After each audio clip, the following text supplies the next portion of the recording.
estimados y queridos compañeros y a toda la gente que nos está escuchando a esta hora de la noche en España, de la tarde en Argentina, México, que serán ya como las 2:30 más o menos, si no me equivoco. Es correcto. Es correcto, voy a ir a trabajar al reloj del mundo. Y tenemos el mismo horario, 5:20, 5:23 en Argentina y las 9:23 en España, para que vean, ¿ven? Todo lineal. Sí. Eh, Agradecerles a todos y hoy nace un nuevo proyecto en tiempos difíciles, en tiempos en que pareciera que todo lo que quisieran hacer se complica aún más. En el caos se abre una idea y un camino. Generar un espacio para todos aquellos que no solamente buscan respuestas, sino para aquellos que quieren entregar y seguir entregando lo que hacen hace mucho tiempo, investigadores, periodistas, escritores, terapeutas, hipnoterapeutas, parapsicologías, etcétera, todo lo que engloba el mundo del misterio. Sabemos que en estos tiempos muchas cosas han decaído, inclusive la esperanza por todo lo que estamos pasando, pero nosotros quisimos eh, terminar el año con una esperanza y una ilusión para el próximo, porque en enero comienza fuertemente esto, pero quisimos presentar en sociedad el día de hoy, un día 11, porque es un día muy especial también en España debido a los avistamientos y fenómenos extraordinarios que ocurrieron por allá en los 70. Y bueno, la idea es generar este espacio para todos, para aquellos que no solamente buscan respuestas, sino que generar compañías, estrechar lazos. Eh, Sabemos que cuando las cosas se hacen en una unión es mucho más fuerte y poderoso que hacerlo de manera individual. Y la idea es que Red Axis Mundi sea una gestora de muchas cosas, entre ellos de congresos mensuales que van a haber en vivo a partir de enero, congresos temáticos y monotemáticos de diferentes temas. También van a haber un evento que personalmente a mí me enriquece y me gusta mucho porque yo soy fanática de los libros. En mi programa tengo una sección que se llama Biblioteca Ufológica, en donde se promueven libros en español de diferentes escritores del mundo. Hay muchos españoles ahí, donde una persona que está en el programa durante media hora se encarga de relatarle a la gente que existe Ten mucho cuidado con lo que estás haciendo. ese libro. Y que bueno, que también lo puedan conocer. En ese sentido, también queremos ser parte de ese proyecto que es una reunión y una conversación literaria donde mucha gente pueda también nutrirse de eso y acompañarse, sobre todo en lugares donde en este minuto, por ejemplo, Chile retrocede hacia lo que es nuevamente el encierro, porque esa es la palabra correcta, el encierro para la gente, yo sé que en Europa también, y los talleres también que diferentes profesionales de diferentes áreas, personas que lo han hecho por mucho tiempo, también tendrán su espacio. Tenemos más proyectos, pero la vida nos enseña que debemos empezar de a poco. Y quiero agradecerles infinitamente el que estén acompañándonos esta noche al lanzamiento de este proyecto. Quiero agradecer a un gran amigo por muchos años que ha sido panelista de mi programa, ha sido amigo, y yo he crecido con él en sus diferentes etapas, como lo es Carlos Yurchuk de Argentina. Él era director del Dragón, del Fuego del Dragón, un boletín extraordinario que nosotros como investigadores siempre esperábamos, y ahora es director del canal Demonios, un canal que tiene un matiz de misterio muy grande y que es muy esperado y reconocido en esta parte del mundo, y yo los invito a conocerlo también. A Marco Gómez, que también es parte de mi programa, un gran periodista, escritor, investigador, conductor también del programa, que le agradezco. Para mi gran amiga Marisol Roldán por toda su confianza, apoyo, colaboración, disposición, porque no es fácil creer y confiar en estos tiempos, pero si el ser humano deja de confiar, nos perdimos. y la verdad es que perderse en este minuto es terrible. Mejor apostar por confiar un poco más para ver si salvamos parte de esta humanidad. Para Anaís Maderna también, que la conozco a través de los medios desde pequeña, sigue siendo pequeña, la pequeña del misterio, y que ahora es una flamante antropóloga social, así que muchas gracias, Anaís, por estar también con nosotros. Para Francisco Contreras Gil, que yo lo sigo en la página porque durante invierno siempre me entretengo mucho con él, mientras él anda por ahí entre los túneles, entre Egipto, entre Camino de Santiago, comiendo cosas ricas y a veces raras, pero siempre con su sonrisa de colores, dándole la buena vibra a la gente para que siga creyendo cuando a veces el interior puede que nos complique la vida, pero él siempre poniendo esa gota marca la diferencia. Y la gente que lo escuchamos, sentimos que si el día está gris, sí puede tener algunos puntitos de colores. Así que muchas gracias, Francisco, por estar esta noche con nosotros. Una persona muy sencilla, pese a su yo diría que un hombre sumamente conocido. Y cuesta No que... creas, no creas, Sí, Elisa, no sí, tanto, yo no sé que tanto. sí, sí, hasta tu fans club. Pero sabes que a medida de que en este mundo la gente va subiendo, también se va apartando del resto. Y tú eres un hombre muy sencillo y nunca cambies, consérvate así, puro de alma, porque se nota en cómo habla, así que gracias. Y a Juan Marsella, que lo conocí mediante Marisol, un ser muy especial y que espero seguir en contacto. Muchas gracias también por estar esta noche. Así que vamos a darle el paso, vamos a comenzar con este proyecto, este lanzamiento que esperamos sea un éxito. Vamos a empezar con el primer compañero, que es ufólogo, director, como les comentaba, del canal Demonio de Argentina, un canal que no solamente entrevista a investigadores ovni y casos, sino que también aborda otros casos de misterio. Una persona muy querida para nosotros, los investigadores de este lado del mundo, que respetamos y queremos mucho, porque no solamente es un hombre muy inteligente, sino que es un hombre muy sencillo, una persona que siempre está dispuesta a colaborar. Así es que, Carlos, si estás por ahí, te damos la bienvenida y te escuchamos porque él nos va a comentar un poquito acerca de un caso muy interesante que tiene que ver con la localidad de Salta. Bueno, buenas noches a todos, o buenas tardes, dependiendo de en qué lugar del mundo estén viendo este evento. Yo hoy, ya le adelanté a él, iba a ser muy breve lo mío, porque inclusive, bueno, por una cuestión de compromisos previos contraídos, termino mi exposición y me voy. Así que voy a ser muy breve. Entonces, cuando le pregunté a él, y bueno, ¿y de qué hablo? Digamos, que tenemos 10, 15 minutitos, ¿qué podemos hablar? Y bueno, me dijo, en algún caso, qué sé yo, lo que quieras. Y se me ocurrió traer un caso muy emblemático de Argentina, que es un caso para hablar horas. O sabéis lo que le voy a mostrar es simplemente un resumen muy por arriba, como para que tengan una idea del caso, y en otra ocasión, si lo desean, lo podemos desarrollar inclusive con testimonio de los protagonistas, etcétera, etcétera. Que es la caída ocurrida en Salta en el año 95. Si me permite, voy a compartir pantalla, un pequeño PowerPoint, si me dejan.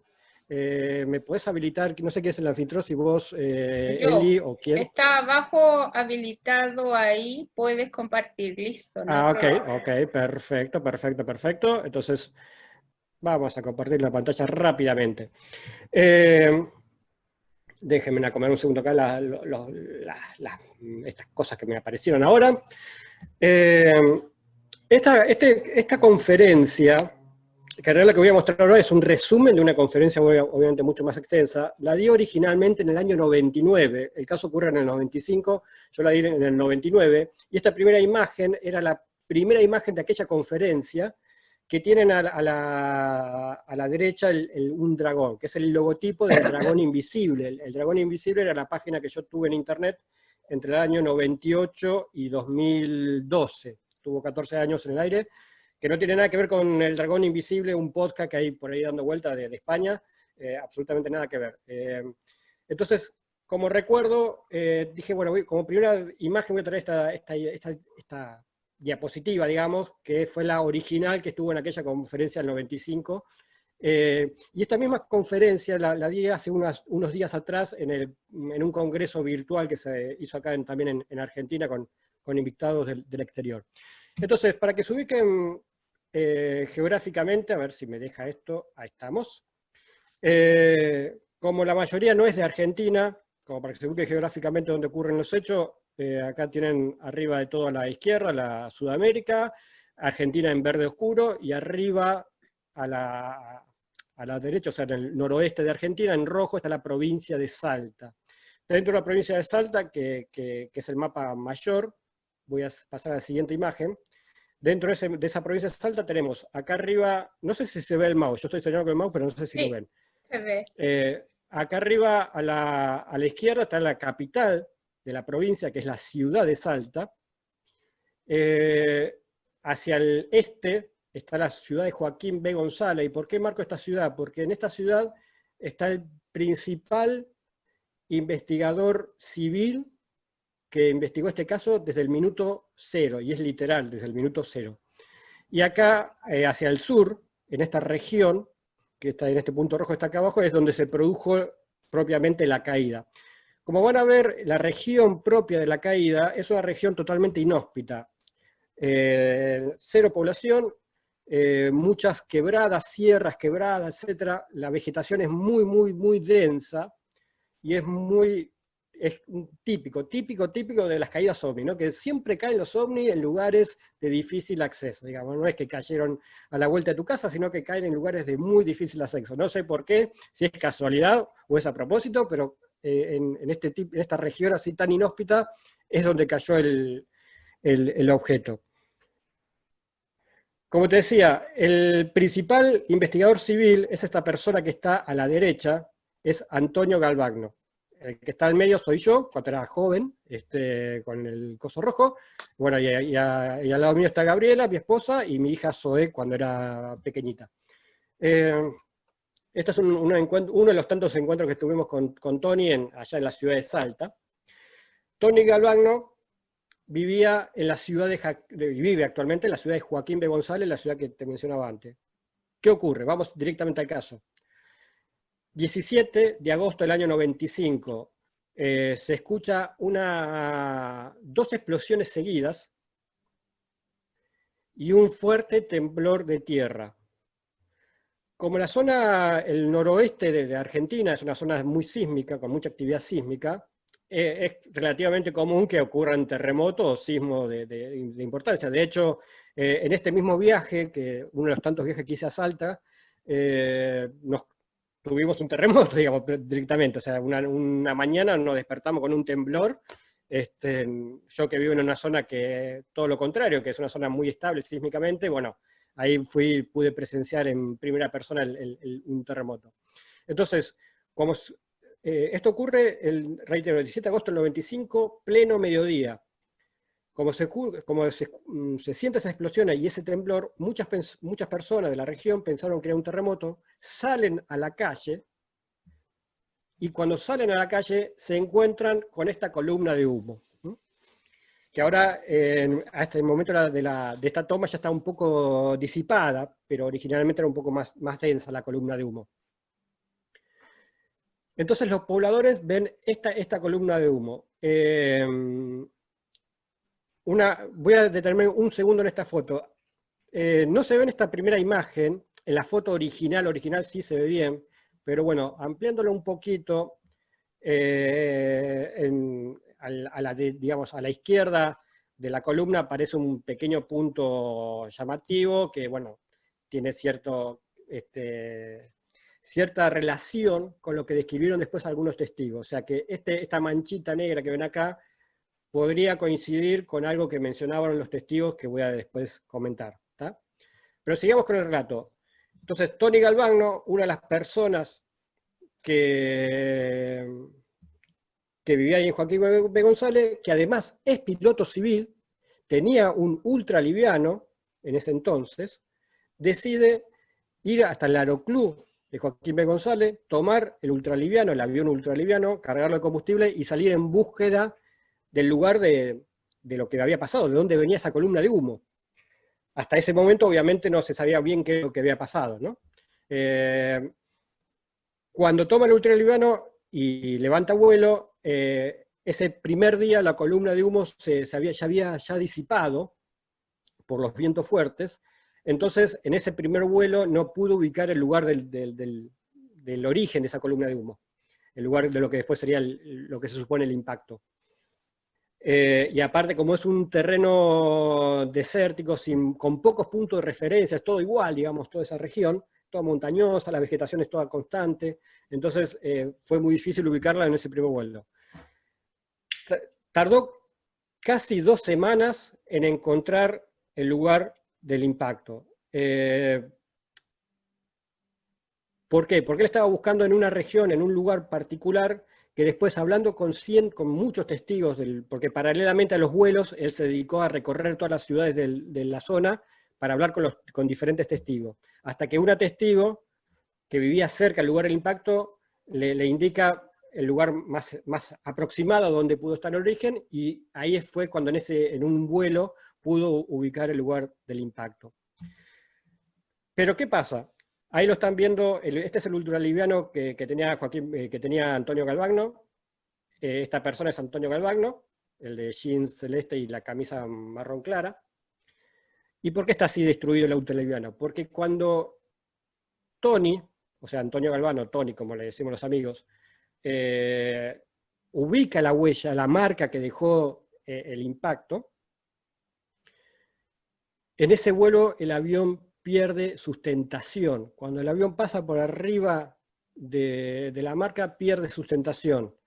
Es decir, empezó a caer, hasta el día de hoy, sin una explicación convencional, convincente de por qué le pasó eso.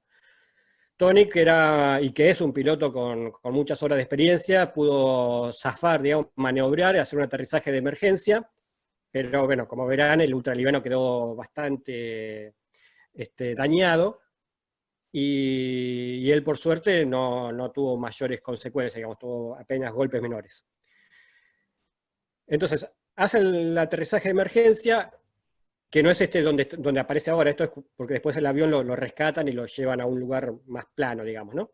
Hace el aterrizaje de emergencia y se va al lugar donde estaba la marca, porque él de arriba vio una marca que era como una franja a lo largo de una quebrada, de una colina, digamos, de una sierra, que esa franja terminaba en una quebrada. En esa franja, ahora vamos a ver un videito, en esa franja encuentra árboles quemados y un polvillo blanco. Yo ahora voy a mostrarles un video. Este video fue originalmente grabado en el lugar de los hechos, obviamente, en un viejo cassette VHS. Por esas cuestiones de la vida, el cassette se perdió, ¿viste? Hubo muchas desprolijidades en esos días, en estos primeros días de investigación y de recolección de evidencia y demás, y entre tantas desprolijidades, este video terminó en la mano, se lo llevaron unos periodistas y nunca más lo recuperaron.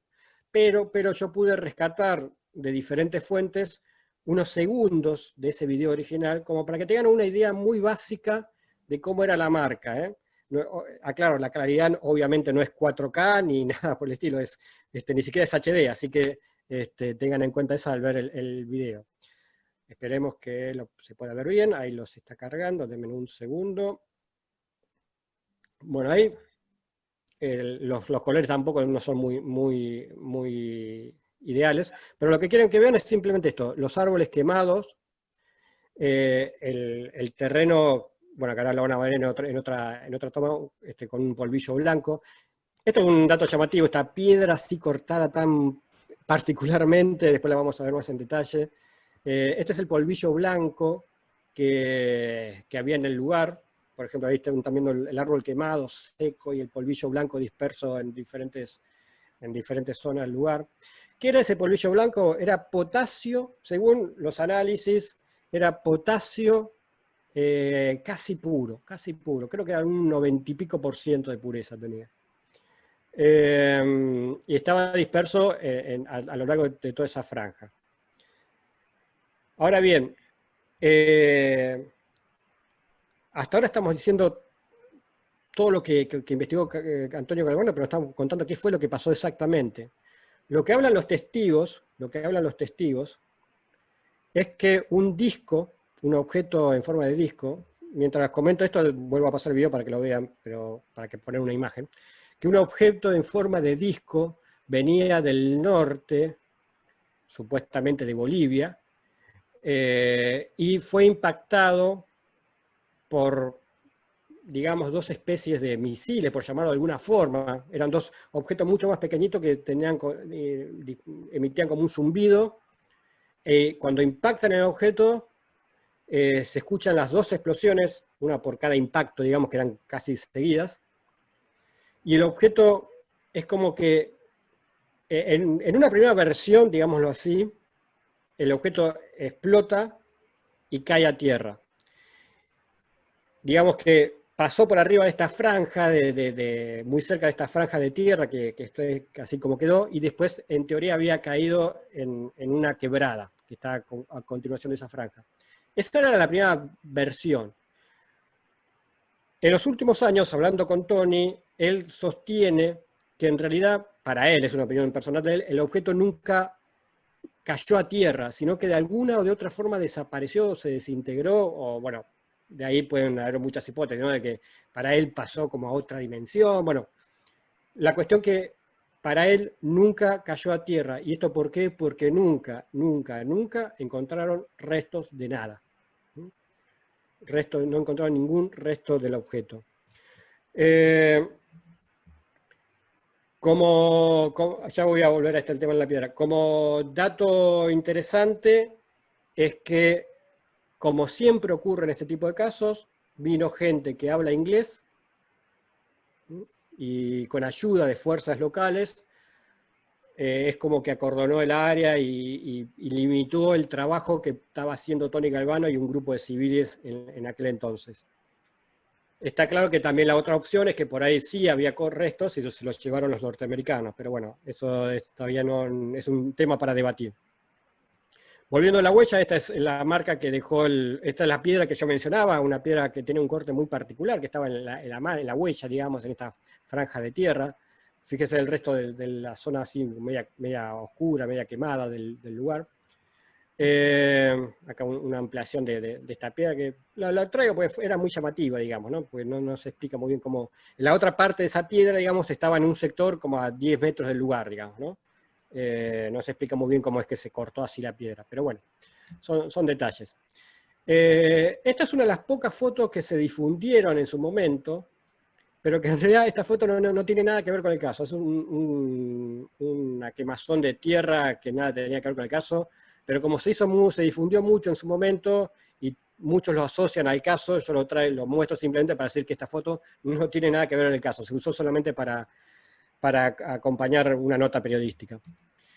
Este es un grupo de argentinos, de un grupo de rescate, que, entre otras cosas, se presentaron a los pocos días de que ocurrió el hecho, y fueron los que en su momento le ayudaron a bajar, a Tony Galvano le ayudaron a bajar el avión que estaba estrellado. Pero aparte de este grupo de rescate, que era todos argentinos, digamos, reitero, había un grupo de norteamericanos o de gente que habla inglés, si lo quieren decir así, que fueron los que en realidad se hicieron cargo de todo, digamos, ¿no? Tony Galvano, como estuvo desde el minuto cero, literal, en esta investigación, junto con un grupo de personas allegados a él, medio que no lo pudieron echar del todo, pero bueno, en algún momento bajo presión se tuvo que ir Tony, inclusive se tuvo que ir de Joaquín B. González por un tiempo, porque hasta recibió amenazas o sea, gente allegada al gobernador le avisó, mira, Tony, andate porque hay mucha presión, así que no sigas insistiendo con este tema. En lo personal, en su momento escribí, no en su momento, sino, o sea, yo me entero del caso un año y medio después que ocurriera ese hecho, porque en realidad el caso en sí no tuvo prácticamente trascendencia.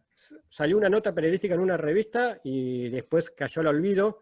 Y como este caso ocurre en el agosto del 95, justo 18 días después del caso de Bariloche, el famoso caso Polanco.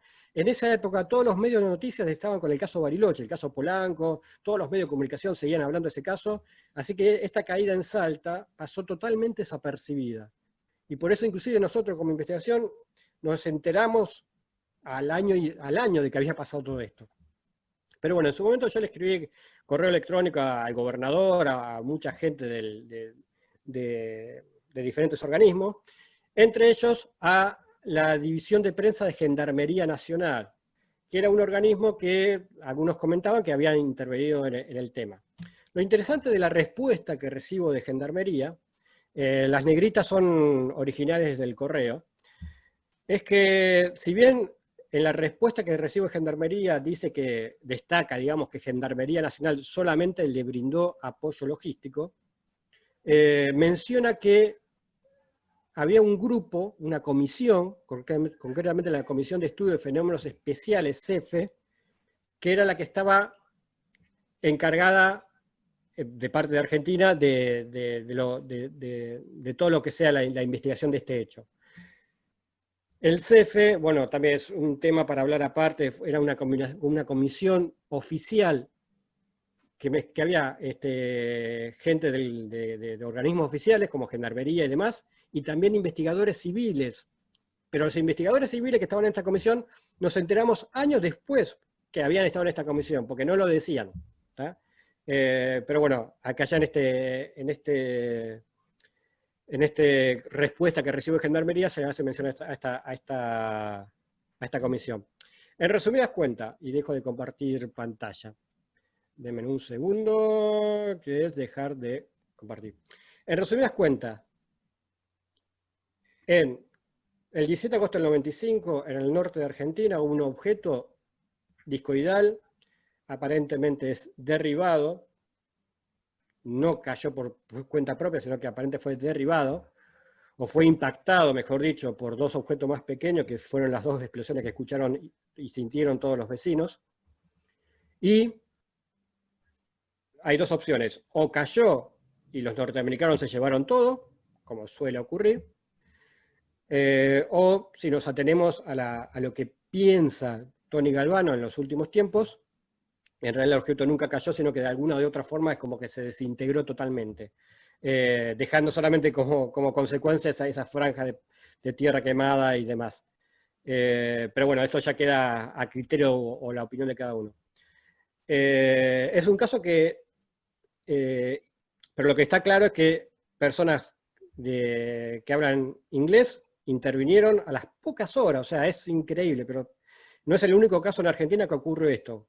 Cuando pasa un caso importante, con evidencias importantes, viene gente que habla inglés y se lleva la evidencia, o hablan con los testigos, o presionan a los testigos, etcétera, etcétera. Es un caso que sigue abierto, a pesar de que tiene más de 25 años. Estamos tratando de conseguir información, documentación oficial, si es que hay algo. Creo que no va a haber nada mucho para destacar. Pero bueno, seguimos con este caso a full, a pesar del tiempo transcurrido. Reitero, lo que mostré hoy es simplemente un resumen, pero muy así por arriba. Es un caso que podríamos estar horas hablando, inclusive, reitero, en alguna otra oportunidad que ya desarrolle este caso con más extensión. Vamos a traer a Tony Galvano para que nos cuente de propia palabra, o lo traigo grabado de lo mismo, para que cuente en propia palabra los pormenores, que son muy, muy, muy jugosos. Así que bueno, esta es mi pequeña presentación. Creo que me extendí un poquito más de lo que tenía pensado, disculpen, y gracias a todos por escuchar. Muchas gracias, Carlos. Un caso sumamente interesante que tiene que ver con el gran listado de casuística ufológica argentina, tal como tú dices, el caso Polanco, y curiosamente, 10 años después del famoso caso del 17 de agosto del 85 en Chile, y también en Argentina en septiembre, en donde mucha gente vio el ovni, ¿te acuerdas? Sí, bueno, el año 95, perdón, el año 95 acá en Argentina fue un año de oleada. De hecho, teníamos el caso Bariloche el 31 de julio del 95. Los primeros días de agosto se ocurre también un caso increíble en Cutralcó, en el sur de Argentina, bueno, que también la dejé para hablar horas, y hubo una seguidilla de casos que incluyeron esta caída del 17 de agosto. O sea, fue un año de mucha oleada y en una zona de mucha actividad ovni como es el norte de Argentina. Salta, Jujuy, todo el norte de Argentina tiene casos increíbles. Bueno, también hay una famosa caída en el año 78 en la frontera argentino-boliviana que también sería para hablar en otra ocasión. Así es. Bueno, agradecerte, amigo mío. Muchísimas gracias por estar esta noche europea, tarde latinoamericana aquí y, por supuesto, de México, con tu compañía y la ponencia interesante de Salta, que es una localidad con bastante historia referente a la temática ufológica y otras. Así que te agradecemos mucho tu compañía y tu participación. Gracias a todos. Yo ya me despido porque ya en unos minutos tengo Sí. otro compromiso. Después veré el todo completo cuando Ajá, esté disponible para ver. Gracias a todos. muy bien.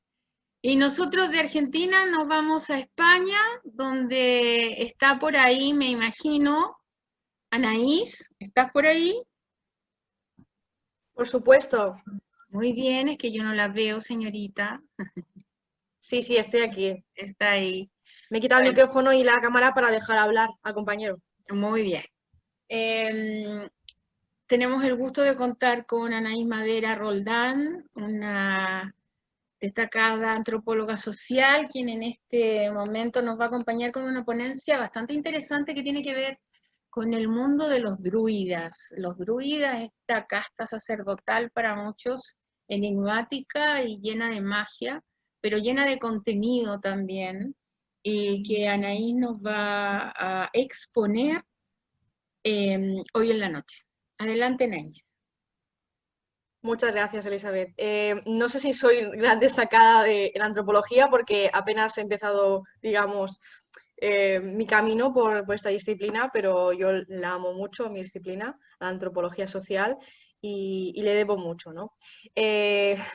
Digamos que hoy vengo a presentar un poco lo que he ido trabajando al respecto del druidismo contemporáneo. Es decir, yo no estoy trabajando el druidismo antiguo porque no soy ni arqueóloga ni soy historiadora, me parece que no me pertoca como tal, pero sí que estoy, digamos, investigando un poco qué es lo que sucede al respecto del druidismo contemporáneo tal como está concebido a día de hoy, ¿no? A grandes rasgos, cuando estamos hablando del druidismo, para aquel que no lo sepa, estamos hablando de un culto politeísta, animista de hecho, y de veneración a la naturaleza, que se presenta como el rescate de un antiguo culto que es el druidismo, ¿no? Este druidismo, según los registros históricos, habría estado presente en las sociedades celtas europeas anteriormente a los, digamos, en una época precristiana, ¿no? Y digamos, existen pocos registros al respecto, pero sí que se sabe que este druidismo debe mucho a la figura de los druidas, que se consideran los, digamos, encargados principales de este antiguo culto religioso que había sido practicado en las sociedades celtas europeas.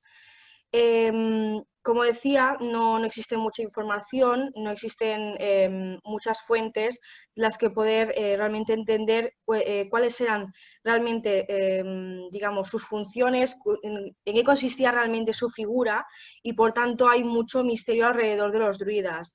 Normalmente se los considera como sacerdotes sabios en armonía con la naturaleza, ¿no? Y que tenían un gran papel sociopolítico dentro de estas sociedades celtas de Europa. Por ejemplo, normalmente se le vincula con el conocimiento digamos, de las leyes, también de la astronomía y de la medicina. De hecho, hay especialistas y personas que consideran que los druidas, digamos, serían los actuales abogados, jueces y también médicos y también profesores, ¿por qué no? Aunque sobre todo se destaca su función como, digamos, oficiando los rituales de esta antigua religión, que técnicamente se había practicado antiguamente, y también, digamos, se destaca bastante su papel político. ¿Por qué? Porque algunos registros históricos explican que habrían sido imprescindibles para algunas decisiones políticas de estas tribus celtas, ¿no? De hecho, se consideran como consejeros de los líderes tribales, los reyes o los líderes tribales. a pesar de que existe una gran escasez de información, a día de hoy hay personas y grupos que se definen como seguidores o practicantes de este antiguo druidismo. Y eso a pesar de que se supone que esta religión habría sido, digamos, desaparecida después de un tiempo. Pensemos que los celtas se extendieron por Europa y estuvieron presentes por gran parte de este continente durante mucho tiempo, muchos siglos, pero la invasión romana de estos territorios y también la cristianización les hizo retroceder lentamente y acabando por desaparecer no solamente su idioma, sino ellos mismos y también la propia religión del druidismo, ¿no? A pesar de todo, sin embargo, como comentaba, actualmente hay personas que se definen como practicantes de este antiguo druidismo y puede parecer paradójico, ¿no? Porque uno puede pensar, bueno, si se trata de una religión que al parecer desapareció con los celtas, ¿cómo es posible que a día de hoy hayan personas que intenten, digamos, practicar una antigua religión desaparecida de la cual no hay mucha información, ¿no? Es que de hecho no hay testimonios directos, es decir, no tenemos documentos de los propios druidas y tampoco de los propios celtas que nos expliquen, digamos, cuáles eran sus rituales, cuáles eran sus creencias, también las divinidades, cómo les ofrendaban, ¿no? Toda aquella información que tenemos es de terceros, que es de los clásicos escritores que son griegos y romanos de aquella época que describían un poco los rituales y también de una literatura posterior que es medieval y irlandesa específicamente, pero nada más, no tenemos unas fuentes, digamos, primarias directas que nos expliquen realmente en qué consistía este culto, ¿no? Entonces puede parecer un poco, digamos, paradójico, ¿no? Porque por esta gran cantidad de tiempo en el que al parecer no se ha practicado el druidismo. Sin embargo, actualmente podemos decir que existe un druidismo contemporáneo, digamos, para diferenciarlo un poco del antiguo, gracias a un gran movimiento que hubo por revitalizar este antiguo culto a finales del siglo XVIII y siglo XIX. No, como no soy historiadora, tampoco os voy a explicar mucho la historia, pero así a grandes rasgos para que un poco entendamos de dónde procede esto y por qué hay gente a día de hoy que puede decir que es druida o que es seguidor del druidismo, ¿no? En esta época, a finales del siglo XVIII, inicios del siglo XIX, aparece todo un grupo de personas, concretamente del ámbito académico, pues artistas, eruditas, de todo tipo. Es decir, un ámbito muy, muy concreto, muy recluido en la academia, que se empiezan a interesar por estas supuestas raíces celtas de Europa y también concretamente en el druidismo, ¿no? A ver, esto hay que situarlo todo dentro de un contexto en el que aparece el auge del romanticismo, también los sentimientos nacionalistas y el contacto colonial con otras culturas. Y todo eso conlleva, es un clima que lo que hace es, digamos, incentivar una inquietud por el propio pasado histórico de Europa. Ya lo exótico no se busca fuera, en esas culturas con las que se establece contacto gracias al colonialismo, sino que ya se empiezan a plantear un poco qué es lo que sucedió antiguamente en Europa, ¿no? Buscan lo exótico en el propio pasado histórico del continente viejo, ¿no? Que ellos dirían en el ámbito colonial. Y es entonces que aparece este movimiento que se llama revivalismo celta, ¿no? Porque tratan de revitalizarlo, porque este contexto lo que hace es provocar, digamos, una nostalgia de unos supuestos orígenes, en este caso, por ejemplo, de orígenes celtas, y también una intención manifiesta de recrearlos de algún modo, ¿no? Entonces, en ese sentido, aparece lo que también se llama celtomanía, ¿no? Porque digamos que es una inquietud, un interés hacia lo celta, hacia lo druídico, y es entonces que se establecen algunos supuestos rituales que habrían sido practicados por los antiguos druidas, también aparecen algunos textos religiosos. ¿Cómo no? Aquí empieza la asociación de los antiguos druidas con la construcción de monumentos megalíticos, como por ejemplo más emblemático, que es Stonehenge, que todos conocemos. Seguramente algunos de vosotros veréis que actualmente en el solsticio de invierno y el solsticio de verano hay personas que se reúnen alrededor de Stonehenge y muchos son o dicen ser practicantes del druidismo. Esto viene de esta época. Esta asociación entre druidas y monumentos megalíticos viene de esta época precisamente. Además, no solamente eso, sino que aparece una imagen del druida muy determinada. Muy determinada. Para empezar, se les define como unos sacerdotes sabios pacíficos en armonía con la naturaleza y que responden a un arquetipo muy definido, muy concreto, que es el de un hombre anciano, digo hombre, pero no mujer. Tengamos este dato presente porque es muy importante. Digamos que el arquetipo se define como un hombre anciano, de largos cabellos, también una larga barba, ¿no?, prominente, también con una túnica blanca y que realiza brebajes mágicos o hace rituales en medio de un bosque, ¿no? Aparecen toda una serie de retratos, cuadros y, digamos, representaciones del druida con esta imagen muy definida y muy clara. Es decir, no hay imágenes de una mujer druida, por ejemplo, o de un druida que sea joven o que esté en otro ámbito que no sea el bosque, ¿no?, por ejemplo. Y por último, también señalar que es en esta época, y de aquí debe mucho el druidismo que actualmente se encuentra, que es la aparición de las primeras órdenes druidas como tales, ¿no?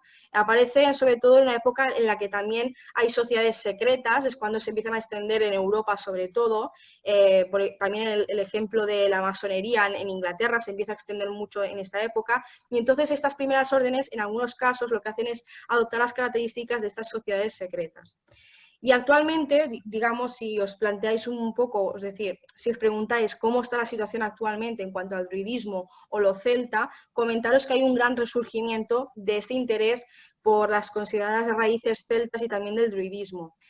Quizás la diferencia con el anterior periodo, que os acabo de comentar un poco así resumidamente, es que actualmente tiene mucha más fuerza y es un fenómeno más variado y mediatizado. Es decir, que anteriormente este interés por lo celta y el druidismo quedaba recluido mucho en un ámbito muy académico, muy eruditos y estudiosos, y en cambio ahora lo podemos encontrar por doquier. Muchas personas se interesan a día de hoy por el druidismo y también juega un papel muy importante, obviamente, en la globalización y el Internet, ¿no?, por ejemplo.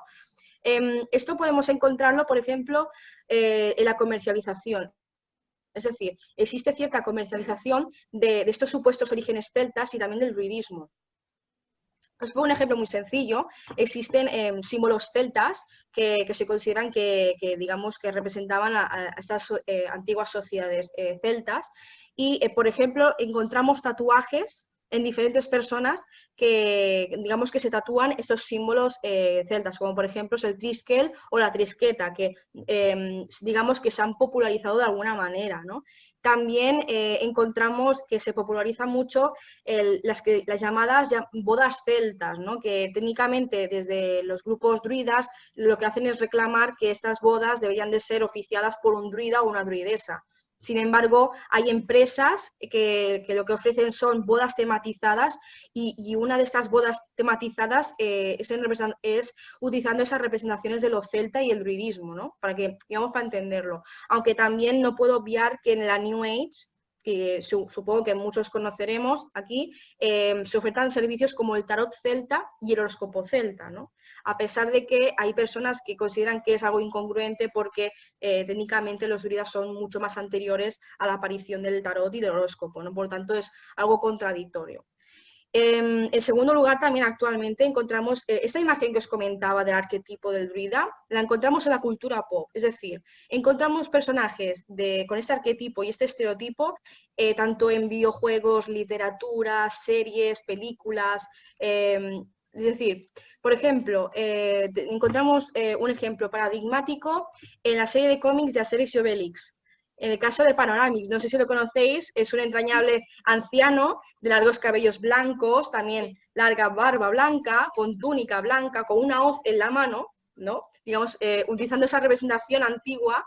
Y, de hecho, su papel, digamos, su función principal en la serie de cómics es hacer el brebaje mágico para que los protagonistas consigan fuerza, para que veáis que es un caso que podemos observar muy bien cómo, digamos, hereda esa imagen que se produce digamos, en los siglos XVIII y siglo XIX, ¿no?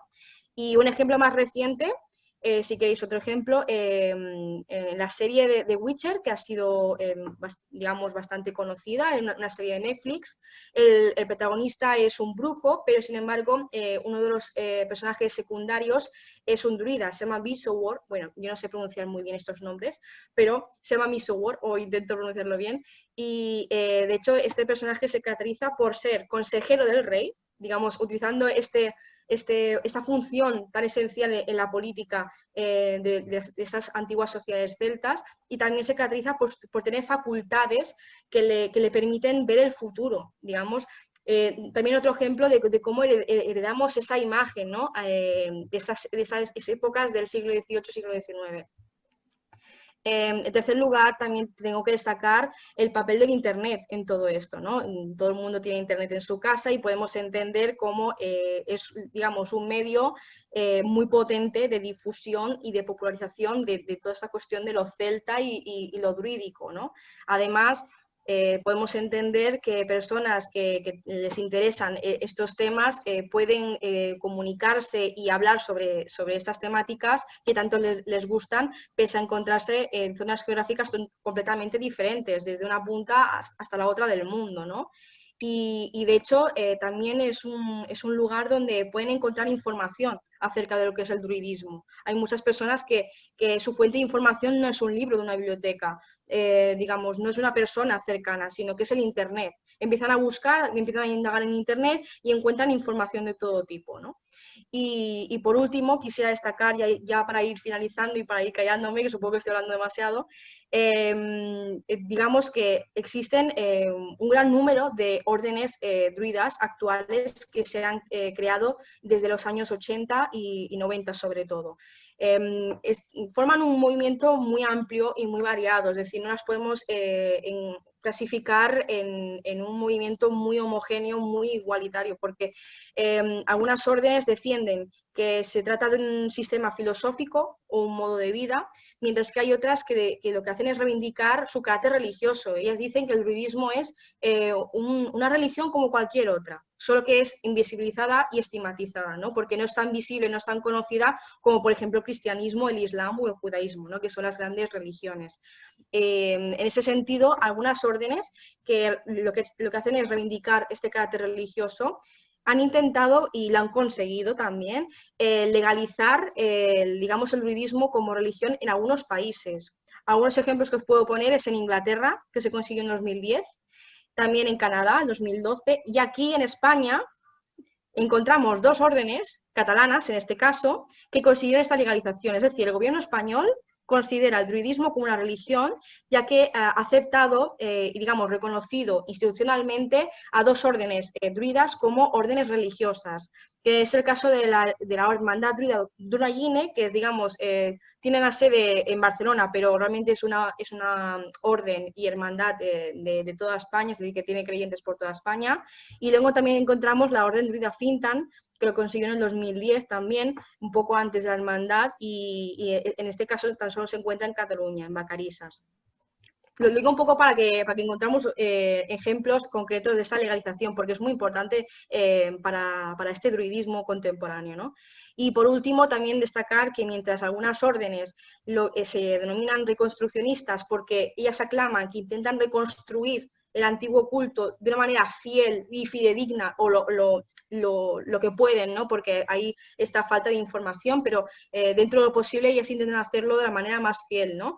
Y en cambio hay que no les importan ser más eclécticas, es decir, practicar el druidismo, pero incorporar creencias y prácticas de otros cultos, sobre todo del paganismo, porque hay cierta afinidad, ¿no? Es decir, el druidismo contemporáneo se clasifica actualmente dentro del gran movimiento neopagano que existe, como por ejemplo el wiccanismo, el odinismo y otros tantos que hay, ¿no? Es decir, por ejemplo, el paganismo nórdico también.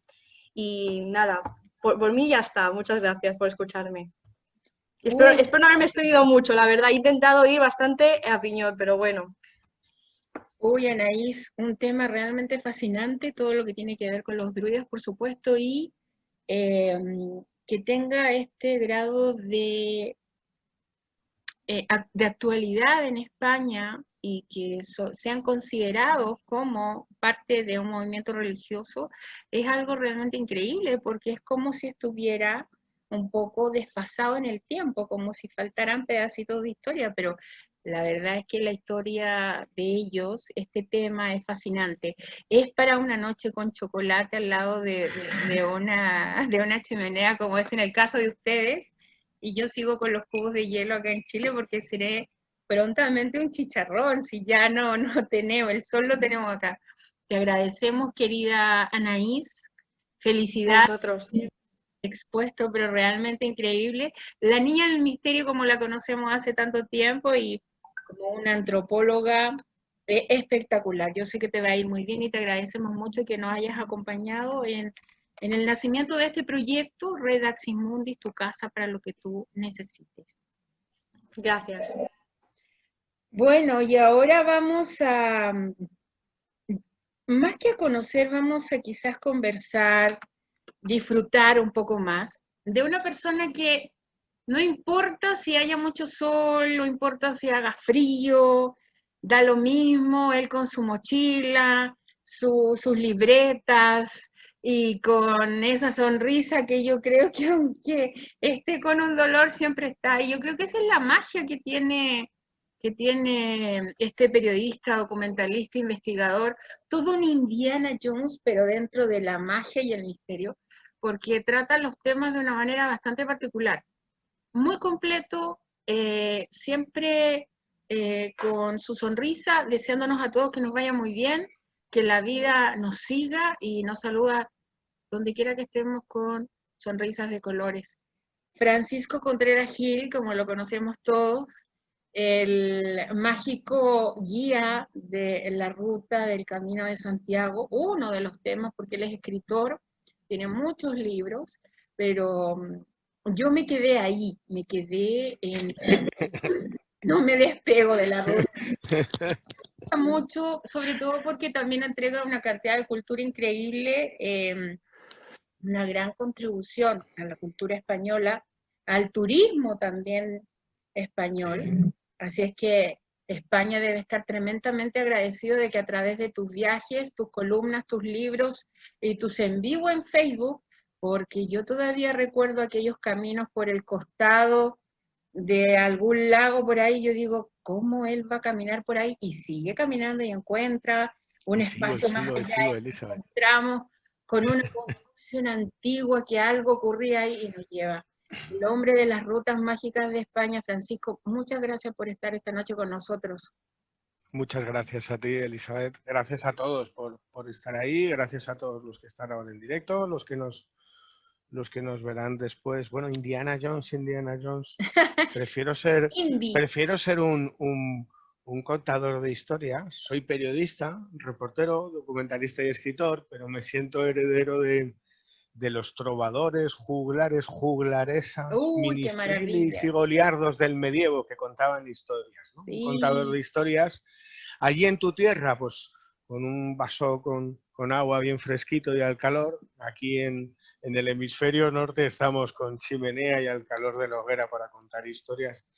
Un buscador, un curioso y un soñador que sigue haciendo, que es un privilegiado porque todo lo que le interesa, no ha perdido la curiosidad y no he perdido la capacidad de mirar y ver el mundo con los ojos de un niño y soy un privilegiado porque eso lo puedo desarrollar en mi trabajo, que ya no es un trabajo, sino una forma de ver y de vivir la vida y compartirlo con un montón de gente, y tengo la suerte de que conecto con un montón de gente. Yo no tengo seguidores, tengo amigos, y en las redes, como bien dices, bueno, pues es una cosa, es tu trabajo en la radio, en la televisión y en los libros, pero el siglo XXI trae algo maravilloso, que es la globalización, que tiene sus cosas buenas y sus cosas malas. Pues sus cosas buenas es que a mí me da la oportunidad de compartir pues todo lo que investigo, todo lo que estudio, todo lo que me interesa, y siempre con una sonrisa. Eso siempre, Elizabeth. El mundo hay que comérselo a bocados. Tenemos una sola vida y hay que vivir cada minuto como si fuera el último, y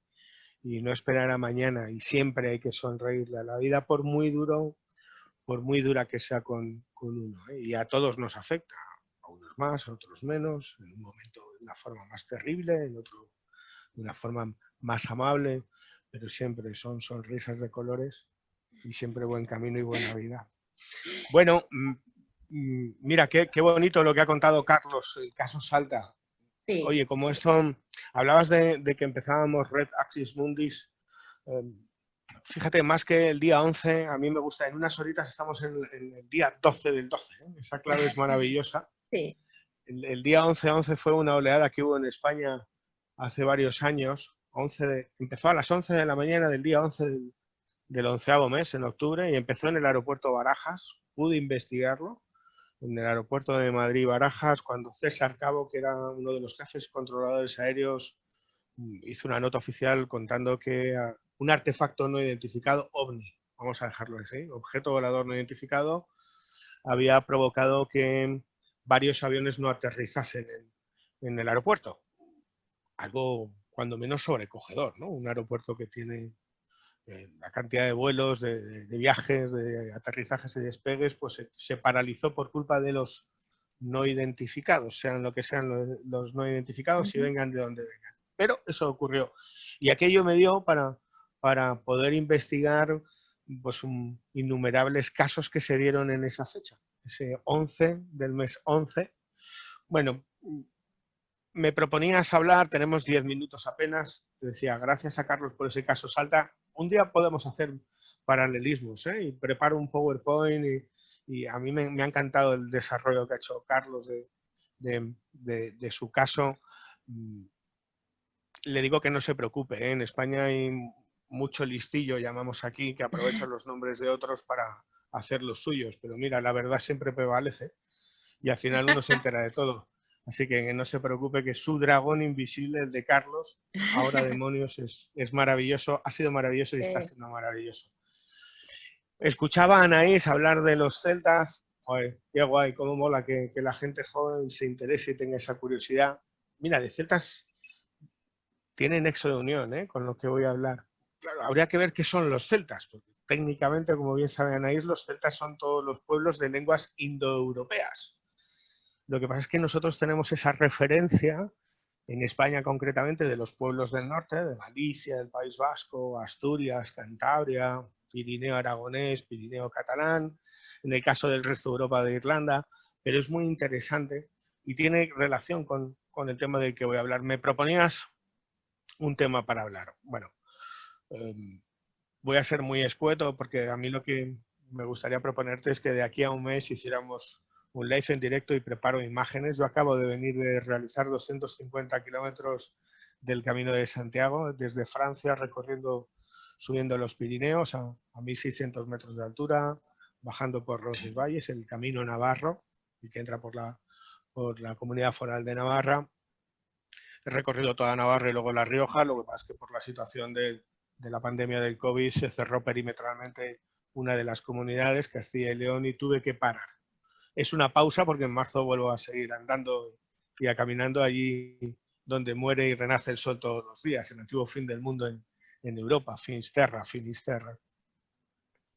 Me proponías qué tema hablar. Bueno, lo tengo muy claro. El año que viene en España es un año importante porque se celebra el Xacobeo 2021. ¿Qué es el Xacobeo 2021? Bueno, el Xacobeo 2021 es el año jubilar para los cristianos en el que se peregrina a Santiago de Compostela y se dan indulgencias plenarias para el orbe cristiano. Estamos hablando del Camino de Santiago. Para quien no lo conozca, ya te digo, Elizabeth, haremos un desarrollo más amplio con imágenes. Te voy a contar en claves. Para mí es la ruta histórica, cultural, artística, religiosa, espiritual, mágica y transformadora más importante y más potente de todas las existentes que hay en el mundo en pleno siglo XXI. Recorre el paralelo 42. Es un camino que alberga 900 kilómetros de recorrido desde los Pirineos, entra por Francia. Hay dos vertientes, una la aragonesa por Aragón y otra por Navarra. Las dos, después de cruzar los Pirineos, que vienen por el resto de Europa se juntan en una pequeña localidad navarra que es Puente la Reina Gares, y desde ahí recorren 700 kilómetros, primero hasta Compostela y luego hasta Finisterre, el antiguo fin del mundo. Bueno, ¿cuándo nace el Camino de Santiago? Yo te lo voy a contar solamente en titulares y te voy a poner la miel en los labios, os voy a poner la miel en los labios para que luego desarrollemos, porque fíjate, el Camino de Santiago, que yo lo descubrí hace 15 años, que a mí me enamoró, que a mí me transformó, que a mí me hizo y me sigue haciendo, ya llevo 10 caminos de largo recorrido, el que he iniciado hace unos meses es el 11º, ya no solamente soy peregrino, sino hospitalero, me hace y me hizo mejor persona y me siguió abriendo el campo de la curiosidad a un montón de misterios. En el Camino de Santiago encontramos el mundo de los no identificados, de los ovnis, encontramos el mundo de los misterios de antiguas culturas, como la celta, encontramos misterios fantasmales, de lugares marcados por el más allá y por esa presencia, encontramos el mundo de las reliquias, de los objetos de poder, encontramos el mundo de las apariciones celestiales, de los milagros, de los prodigios. El Camino de Santiago es un pequeño cajón donde caben multitud de eso que llamamos misterios en sus diferentes formas. De hecho, te cuento, vamos a hacerlo como estamos en el hemisferio norte aquí, ¿sabes? Yo estoy en Madrid, al calor de una hoguera, con el crepitar de las llamas. Entonces, lo contaría como un cuento, Elizabeth. Era un día del año 813, siglo IX, en España. Vamos a viajar con nuestra imaginación a España y en el tiempo, cuando un eremita, un hombre que vivía en los montes, ve unas extrañas luces en los cielos. Curioso. Ese fenómeno de ver unas extrañas luces en los cielos se repite durante varios días. Ante el prodigio, ese eremita llamado Pelayo decide llamar al obispo, en aquel momento Iraflavia o Ipadrón, localidad gallega, y avisarle de lo que está ocurriendo. Se acercan al lugar donde se ven esas luces y por ciencia infusa, porque nunca se va a poder demostrar, yo lo siento por los que sean católicos, apostólicos, romanos, pero es una realidad arqueológica histórica, deciden que lo que han encontrado, que lo que marcaban esas luces es la tumba del apóstol Santiago. Eso ocurre en el siglo IX. Os pido que viajéis en el tiempo. En el siglo IX, España está tomada por el mundo musulmán.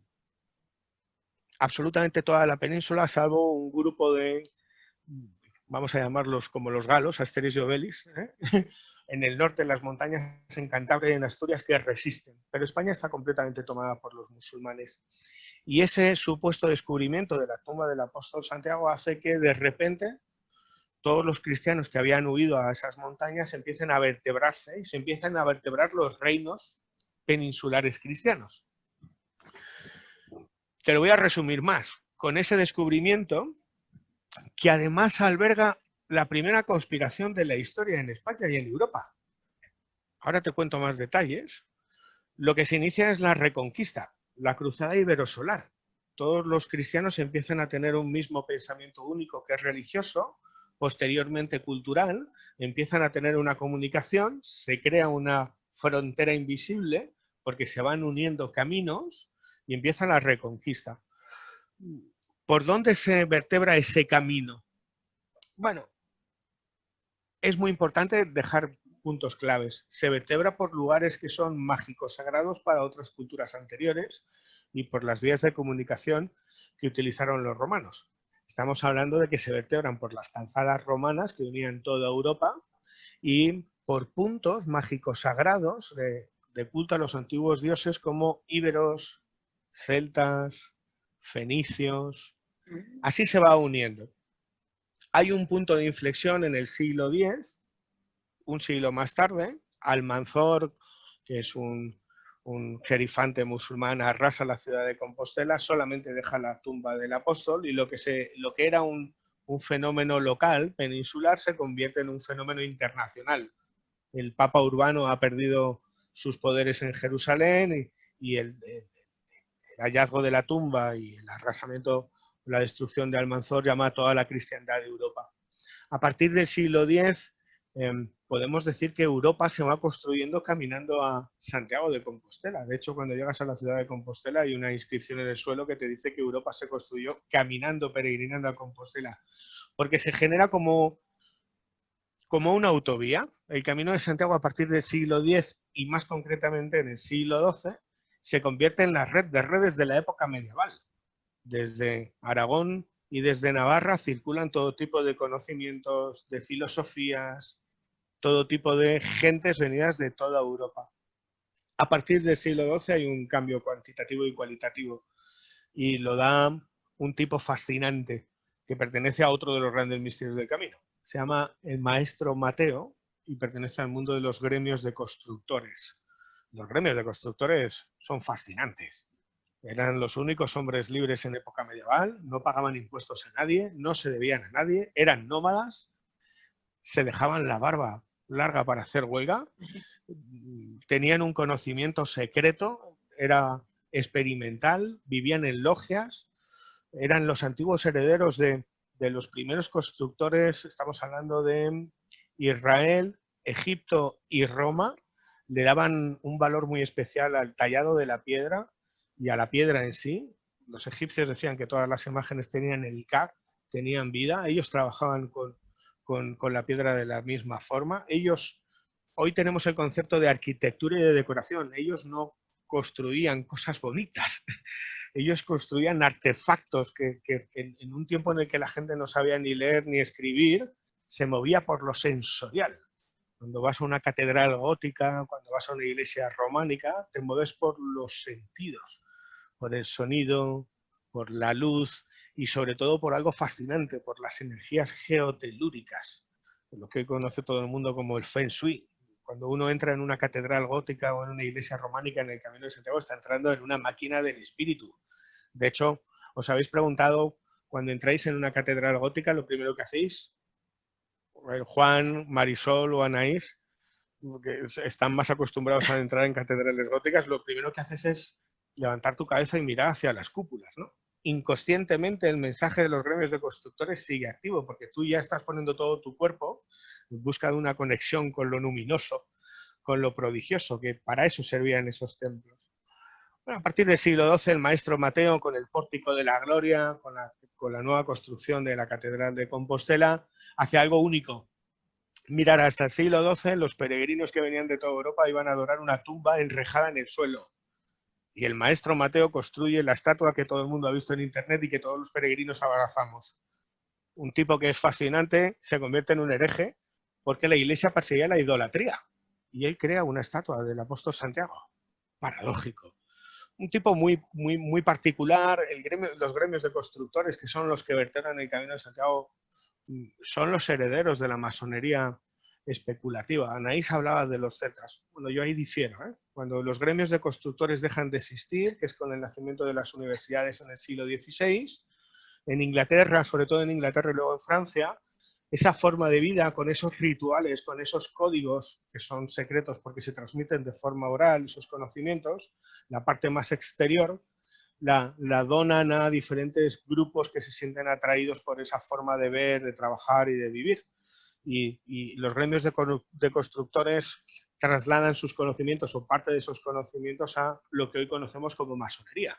Grado de aprendiz, de maestro, las diferentes escalas, los diferentes mandiles, las diferentes marcas de cantero, todo eso es herederos de los gremios de constructores. En el caso de la masonería del siglo XX, o la masonería que tenemos hoy, es una masonería especulativa. Los gremios de constructores tallaban la piedra y la masonería lo que hace hoy es tallar el espíritu. Son diferentes conceptos, pero no lo voy a hacer muy denso. Bueno, a partir del siglo XII resurge el Camino de Santiago y tienes la red de redes. Tienes 900 kilómetros donde circulan todo tipo de conocimientos, oficiales, no oficiales.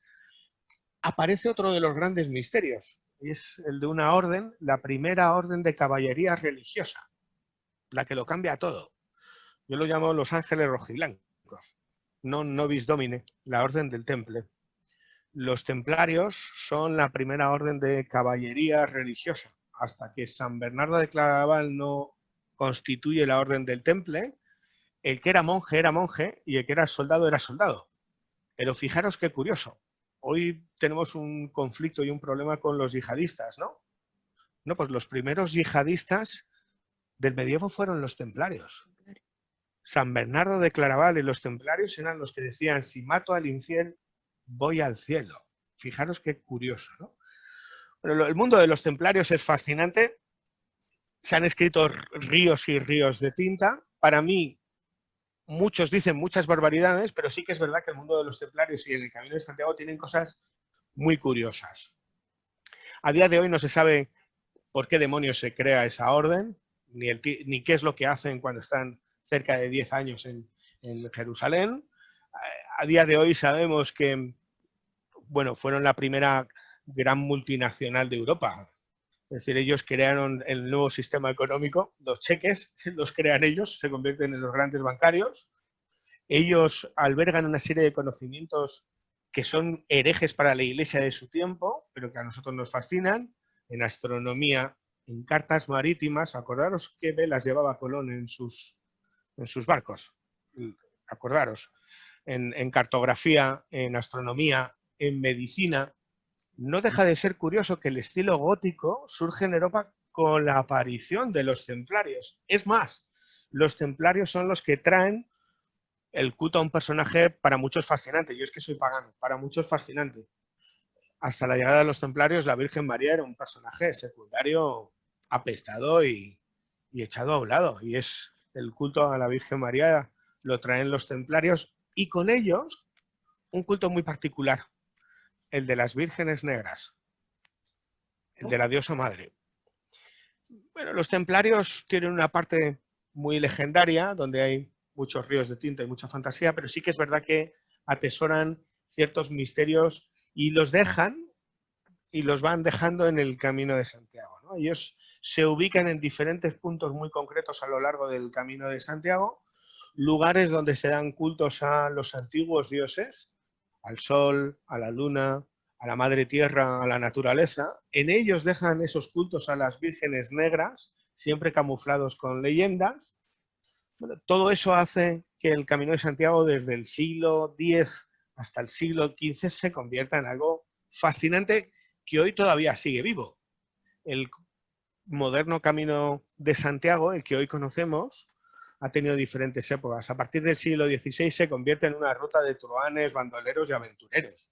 Las guerras entre los reinos castellanos en España y luego los reinos en Europa hace que se cierren fronteras. La peste hace que, bueno, acaben muchas de las peregrinaciones. La guerra de la independencia con los franceses, la Primera Guerra Mundial, la Segunda Guerra Mundial, la Guerra Civil hacen que el camino casi desaparezca. Pero en los años 80 del pasado siglo XX, de la mano de la literatura heterodoxa, renace el Camino de Santiago.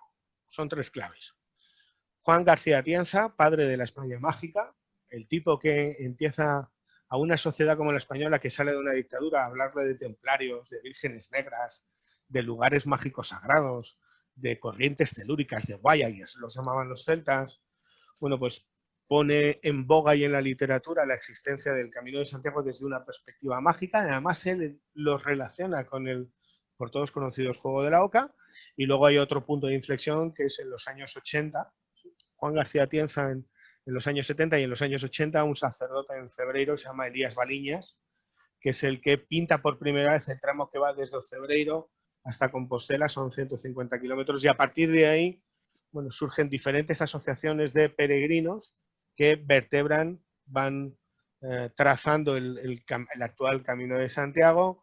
Se convierte en un auge cultural a finales de los 80, recibe ser Patrimonio de la Humanidad, Premio Príncipe de Asturias. En 1996 recorren el camino más de 9 millones de personas. A grosso modo os podía contar todo eso. Yo he hecho el camino ya 10 veces y en todos ellos me he encontrado nuevos misterios, que es lo que me gustaría contaros en la próxima aventura de Elizabeth, poniéndoos imágenes, hablando del misterio de los templarios, de los milagros de la luz, esos días de solsticio en que los rayos de sol entran por óculos, por ventanas y señalan capiteles muy concretos, capiteles con un mensaje que puede ser interpretado de diferentes formas, que tienen un mensaje secreto, de templos donde permanece vive una energía que te hace vibrar, que te transmuta, y luego sobre todo para mí lo más importante, ¿no? Hay muchos propósitos para hacer el camino y hay tontos propósitos como peregrinos. ¿Está Santiago enterrado en Compostela? Yo creo que no, pero eso es lo menos importante. Lo más importante es la experiencia que te brinda el Camino de Santiago. Y eso es importante y más en los tiempos que corren. Y con esto ya acabo. Mirar, el camino te educa y te reeduca. Te enseña, aprendes y reaprendes. En el camino tomas conciencias de cosas en las que nunca habías reparado o que jamás ibas a reparar. ¿Por qué? Porque el camino de Santiago está hecho para vivir, para experimentar, para sentir, para compartir. Caminar 25 o 30 kilómetros al día con tu mochila, llueva, haga sol, por nieve, por barro, por tierra, es una experiencia que no se puede explicar con palabras. Solamente la pueden comprender aquellos que han peregrinado. Porque te reconecta con tu entorno y te reconecta contigo mismo. Y en estos tiempos en los que vivimos tan deprisa, tan corriendo, en los que vivimos en grandes ciudades rodeados de asfalto, de cristal, de vidrio, de cemento, el camino te brinda la oportunidad de reconectar con lo que siempre hemos sido. Porque en el camino reconectas con aquel hombre neolítico, nómada, que cada paso que daba, en busca de alimento, en busca de conocimiento, en busca de pareja, en busca de los dioses, era un paso en busca del saber, de la experiencia, de lo sagrado, y siempre guiado por el sol y siempre guiado por las estrellas. Pues no solamente tiene tantos misterios históricos, artísticos, ufológicos, fantasmales, celestiales, milagrosos, sino que tiene el mayor de los misterios, ¿no? Que es el viaje interior, el viaje del noble héroe, que diría Dante. Y todo esto ya acabó basado en una conspiración, que no se me olvida que te lo iba a decir, Elisa. Fijaros, cuando se produce el descubrimiento o el supuesto descubrimiento del apóstol Santiago, en España se está produciendo una guerra entre ideológica, religiosa. La Iglesia de Toledo, con el obispo Elipando, él predicaba el adopcionismo. ¿Qué es el adopcionismo? La visión de Jesús como profeta, no como hijo de Dios, para la buena convivencia de las tres culturas, pero se choca con un tipo alucinante, que se llama el Beato de Liébana.